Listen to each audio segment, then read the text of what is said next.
Well, Jessica, it's been 9 years since Dzhokhar Tsarnaev was sentenced to death, but now that sentence is once again at the center of a legal challenge. This morning, there was a status hearing in Boston in federal court centered around the defense's claim that two of the jurors who convicted Tsarnaev were biased and lied about whether they had discussed the case on social media before being seated on the jury. Tsarnaev's lawyers raised those concerns during jury selection, but say U.S. District Judge George O'Toole chose not to look into them further.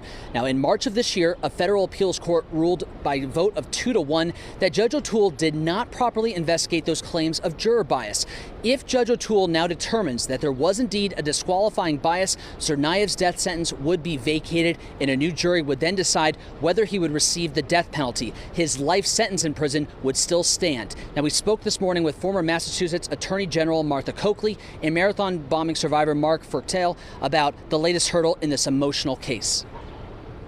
Because if the judge decides there was no bias, you can bet the defense will appeal that. This could go through the First Circuit, potentially to the Supreme Court again, which means years of argument. No, I think we need to show people that there are consequences for your actions. I mean, that's what it is, right? And my son, woke up for years and years crying and in fear about, is this guy going to get out and hurt us, Dad? Is he going to hurt me? Is he going to hurt you again?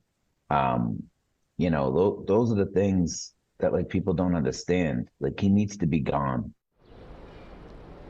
Now, Judge O'Toole did not make a decision today about that potential bias of those two jurors. Tsarnaev's defense team did ask for Judge O'Toole to be recused from this case.